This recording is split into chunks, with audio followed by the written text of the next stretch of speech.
Steve. Whoa, he's trying to get the pads on. Get out of there, you dog. You better not get off.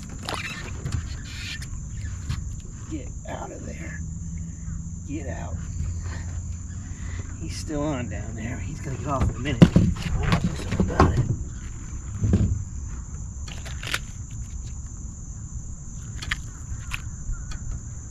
Yeah, made me lose the bait. Alright, well, he was in the milfoil and he wanted the beeve.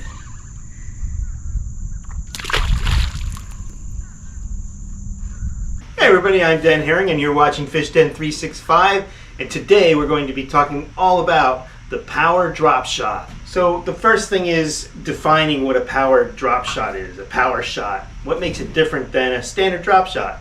So standard drop shots are typically finesse techniques, small baits, spinning rods, spinning reels, light line, and throwing finesse type baits for bass. That's typically what you're doing when you're drop shotting. Power shotting is when you're changing that to utilize heavier lines, heavier hooks, larger baits. You're using bait casting gear typically. Larger weights, heavier weights. And you're fishing it in more of a power type of situation, maybe pitching and flipping into cover. That's what makes it different than standard drop shotting, but it is extremely effective, and it's something that I've been doing now for several years and have been having massive success on it. And I think the main reason for it is not many people do it. I don't see a lot of people doing it, and really it catches a heck of a lot of fish.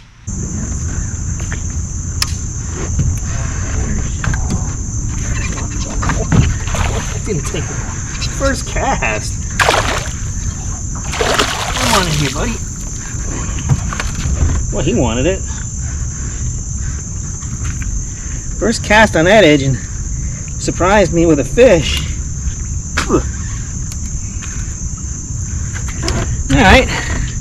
Not too bad. Fatty. So I think the best place to start with power shotting is rod, reel, line. So we'll start there. You want a medium heavy rod. I like a bait caster for this technique. This is an E21 carrot stick rod. It's a medium heavy rod. It's meant to throw baits from 3/8 ounce to 1 ounce. The reel that I'm using is a Bass Pro Shop Carbon Light 2.0, Johnny Morris 2.0. And it's an 8.3 to 1 gear ratio. I like to have a fast gear ratio so I can catch up to those fish after I set the hook, because sometimes they'll grab the bait and swim directly towards you, and you need to catch up to that. I'm using braided line with a leader with this setup. So the braided line is generally 20 or 30 pound test. I like to use spider wire stealth, and then my leader is either going to be 15 pound test or 20 pound test Seaguar fluorocarbon line. Any one of the Seaguar lines is fine. I like Invisex and I like Blue Label. Those are the two I use the most. But the Seaguar makes high quality line, and the leader that I like is to use fluoro leader. And the reason for that is because I think that I fish this bait in so many places. You know, if I was just fishing in very, very heavy, thick, dense cover, then I might just go straight braid. But over the years, I've modified this to be throwing it in all kinds of places, even in open water. I've caught fish that way too. And so having that leader that's a little more difficult to see gets me more bites, or at least I feel it does. So that's why I use the fluorocarbon leader. So there's two main weight styles that I like to use. I like to use these cylindrical weights. Hopefully you can see these. They're long cylinders, and they have just an open loop on the top so you can tie the line directly to them. They do spin, they're on a swivel, so that helps prevent line twist. And you definitely want to be able to tie a knot to these, because you're going to be fishing this in cover. And if you just have one of these type of weights, the wedge style, and you wedge it in there, it'll come out when you're fishing a heavy cover. So if they have a wedge style like this, just put something in there like a hook or a part of a scissors and just lift up on it and separate the wedge. Then you can tie your knot on there. That's what I've done with this one. I don't know how well you can see that, but I was able to tie a knot on there because I opened up that wedge. And you want to make sure that when you're doing that, you don't damage the swivel. You still want this swivel, to the weight to be able to spin freely. I've been changing my philosophy on these weights too. Generally, I was throwing the cylindrical weights almost exclusively. It's because I was fishing weeds and milfoil and mostly. And so this comes through those weeds a little bit better than a round ball or even a teardrop style. But I also like to throw this bait in lily pads. And what I found is when you have a weight like this, sometimes because it's longer, it could stick on a pad a little easier. So I've been changing over to the teardrops when I'm fishing lilies. And I even like the teardrop weights quite a bit in thick milfoil as well. The couple advantages of the teardrop weight: it's more dense. This is tungsten, so it's smaller for its weight. And because it's dense and small like this, I can get it into the tiny holes in the pads and the bait just follows right through. And when you're fishing pads, it's important to aim for the holes in the pads. So what I'm doing is I'm pitching my bait. Let's say there's a hole this way in the pad. I'm pitching my bait so that it enters, so that the weight, this weight here, which is on the bottom of the rig, this weight which is on the bottom of the rig, we want that to enter this hole on a 45-degree angle. If it does that, then the bait follows it through and it goes down to the bottom. We'll talk a little more on that in a little bit. So lately I've been using more of these cylindrical type weights, and I think it gives me a little bit more of an advantage, especially in the pads. For hooks, I keep it simple. I like the EWG Gamakatsus, size 2, 3, or 4. Depending on what bait that I'm using, I'll go over some baits with you in a few minutes, but sized appropriately to the bait is what I would say. This is a number 2, which works well on the 4.25-inch Sweet Beaver, which I like to fish a lot. I like a 3/0 for a little bit of a bigger bait like this one, and sometimes a 4/0 for a larger bait still. Another big consideration is the distance between the shot and the bait. And lately for me, I've been modifying this and changing this over the years, and the conclusion I'm coming to is the shorter the better. You don't want it too short, but usually I'm using a 6-inch drop now. A 6-inch, even a 4-inch drop. I was experimenting before with 12 inches and 14, and that would keep your bait higher in the weeds, but there's a better way to fish this. You get better casting accuracy if you only have about a 6-inch drop, because the bait and the weight are closer together, so you can accurately place your bait where you want it. And to me, that's more important day in and day out. And the reason for that is I can do a bunch of different retrieves with this bait, and one of them is I don't need to have a 12-inch drop if I want the bait off the bottom that much. All I have to do is lift it off the bottom that much, and so what if this is hanging down? The fish don't ever seem to care when you're fishing this in cover. I'll just reel it up off the bottom and jiggle it. So that way I have the bait off the bottom and I can experiment with the depth that way. So generally my suggestion now is 6 inches is probably the best, maybe even 4 inches for the distance between your weight and your bait.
So I've already mentioned I've expanded where I fish these baits. You know, I used to just be fishing them in milfoil and pads, and I've expanded it to, I've caught fish in open water, over rocks, on structure, on cover, like fish cribs. I've caught them off of fish cribs this way. I've caught them in pads, I've caught them in milfoil, I've caught them in cabbage.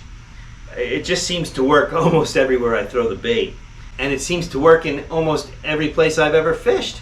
It works in all types of lakes that I've fished, in ponds.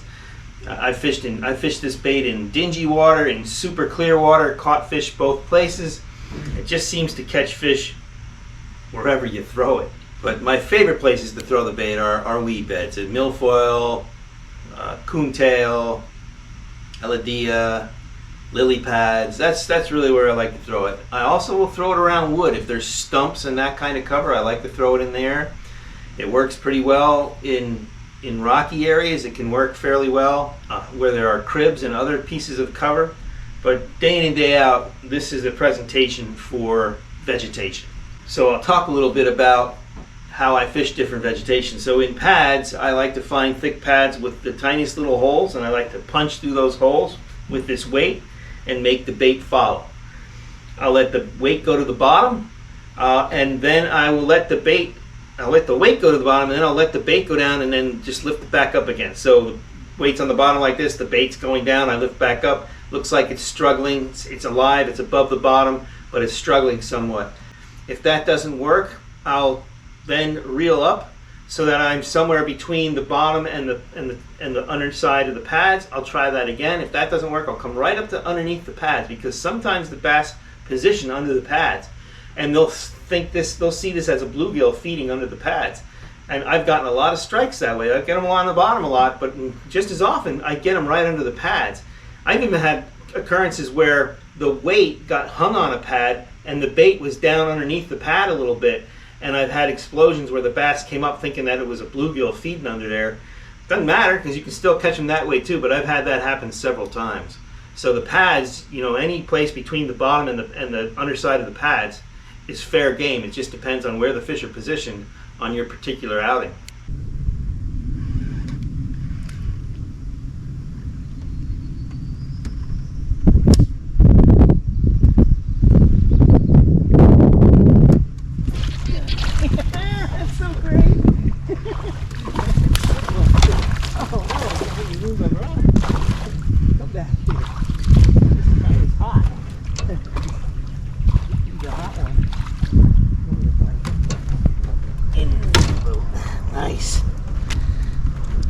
That's what you call using a top water to find the bass and catch them down a little bit. Ended up getting them on a drop shot at beaver.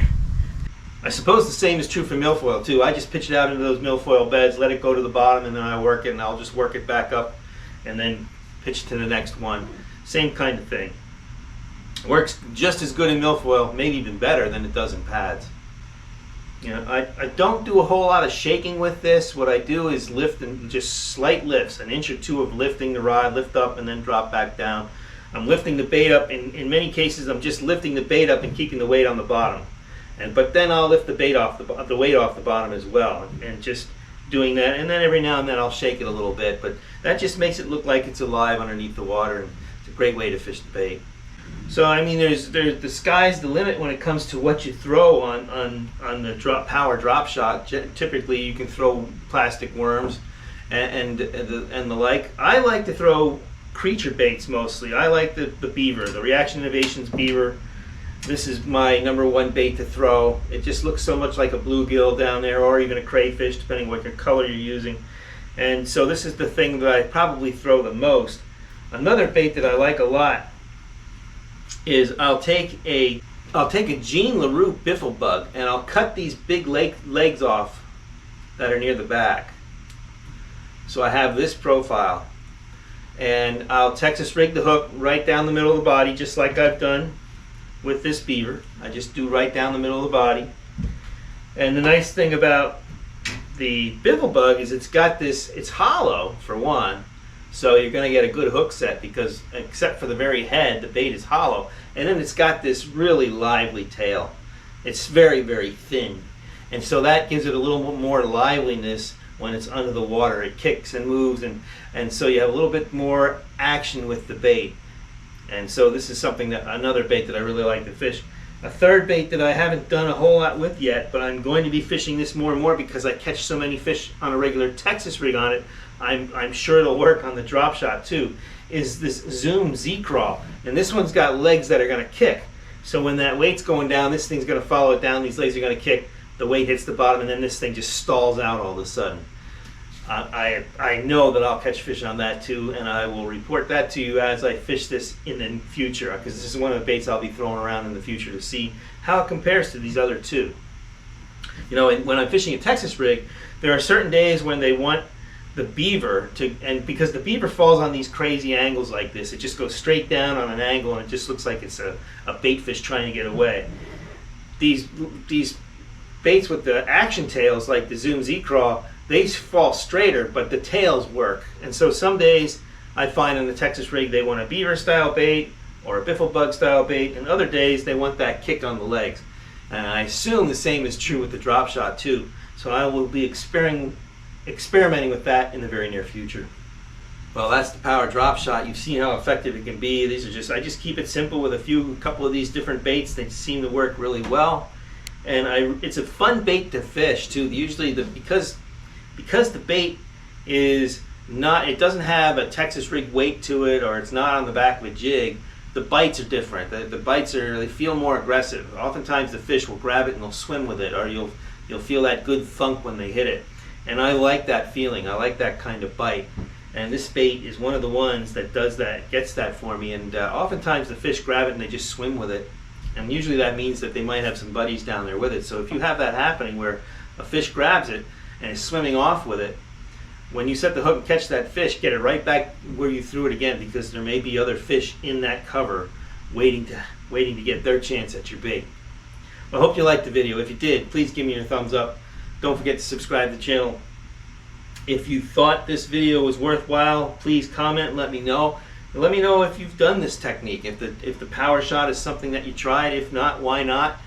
Love to get a conversation going with the comments regarding this style of fishing, because I'm sure that if you try it, if you haven't, I'm sure that you're going to like it. It's a lot of fun. It's pitching and flipping. It's kind of like full contact fishing, where you're close to the action, you're close to the source of the bite, so you're setting that hook hard. And that's another thing that we should talk about. The hook set is just like you would set the hook for a regular Texas rig or jig. You want to slam that thing back, and it's that quick wrist movement. Get that hook lodged in the fish's mouth and get them to the boat. And if you'd like to see a video about how versatile this biffle bug is, take a look at this one right here. Until next time, be safe out there, and as always, may God bless your fishing endeavors.